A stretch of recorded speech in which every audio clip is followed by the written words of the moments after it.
తెలంగాణ కాంగ్రెస్ మహిళా అధ్యక్షురాలుగా ఎర్రబెల్లి స్వర్ణని నియమించడం అయితే జరిగింది. నిన్న ఏఐసీసీ కార్యదర్శి కేసీ వేణుగోపాల్ గారైతే నియమించారు. దీనికి సంబంధించి కూడా మనం క్లియర్ కట్‌గా చూస్తా ఉన్నాం. గత కొద్ది రోజులుగా మరి మహిళా అధ్యక్షురాలు పదవి ఎవరు చేపడతారనేది కూడా కొంత ఉత్కంఠగా ఉన్న నేపథ్యంలో దానికి తెరపడిందని కూడా చెప్పుకోవచ్చు. వరంగల్‌కి సంబంధించిన కాంగ్రెస్ లీడర్‌గా ఉన్న ఎర్రబెల్లి స్వర్ణకైతే ఈ అవకాశం దక్కినట్టు కూడా కనబడతా ఉంది. తను 2005 నుండి 2010 వరకు వరంగల్ సంబంధించిన మున్సిపల్ మేయర్‌గా పనిచేసింది. దాదాపుగా 1985 నుండి కాంగ్రెస్ పార్టీలో క్రియాశీలకంగా పనిచేస్తున్న సీనియర్ నేత మహిళ అని కూడా చెప్పుకోవచ్చు. తనకి మంచి అవకాశము ఇటు కాంగ్రెస్ పార్టీ అయితే ఇచ్చిందని కూడా చెప్పొచ్చు. గతంలో సునీతారావుకి ఈ అవకాశం ఉండేది. ఇప్పుడు కొత్త అధ్యక్షురాలిని నియమించడం అయితే జరిగింది. దాదాపుగా ఈమె అనేక విధాలుగా సేవలు అందించింది కాంగ్రెస్ పార్టీకి. అనేక విధాలుగా కాంగ్రెస్ పార్టీ వరంగల్‌లో కొంత పాదయాత్ర చేసిన సమయంలో కావచ్చు, రాహుల్ గాంధీ పాదయాత్ర కావచ్చు, ఇటు రేవంత్ రెడ్డి పాదయాత్ర కావచ్చు, బట్టి విక్రమార్క మల్లు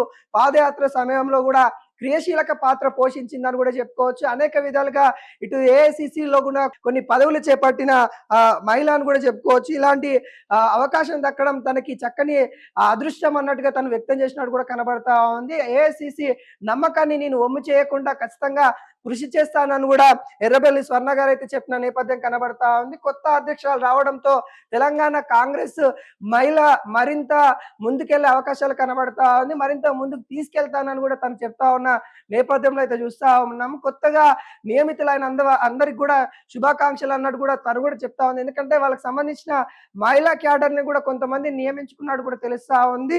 తెలంగాణ మహిళా కాంగ్రెస్ మొత్తం ముందుకెళ్లడానికి తను దోహదం చేస్తాడన్నట్టు కూడా ఇటు ఎర్రబెల్లి స్వర్ణ చెప్పినట్టు కూడా కనబడతా ఉంది. క్రియాశీలకంగా తను 1985 సంవత్సరం నుండి ఇప్పటి వరకు కూడా కాంగ్రెస్ పార్టీని నమ్ముకొని కాంగ్రెస్ పార్టీలోనే ఉంటూ తనదైన శైలితోనే వ్యవహారాలని నడిపిస్తా ఉన్న ఏకైక మహిళ అని కూడా చెప్పుకోవచ్చు. చాలా మంది కూడా ఆ పార్టీ నుండి ఈ పార్టీ, ఈ పార్టీ నుండి ఆ పార్టీలో వెళ్ళినప్పటికి కూడా ఎర్రబెల్లి స్వర్ణ తను ఒకే పార్టీలో ఉంటూ కాంగ్రెస్ పార్టీని నమ్ముకొని ఈరోజు తెలంగాణ కాంగ్రెస్ మహిళా అధ్యక్షురాలుగా తనైతే నియమితులయ్యారు. దానికి సంబంధించి కూడా ఇప్పటికే కాంగ్రెస్ పార్టీ పెద్దలు కూడా హర్షిస్తా ఉన్న నేపథ్యం చూస్తా ఉన్నాం.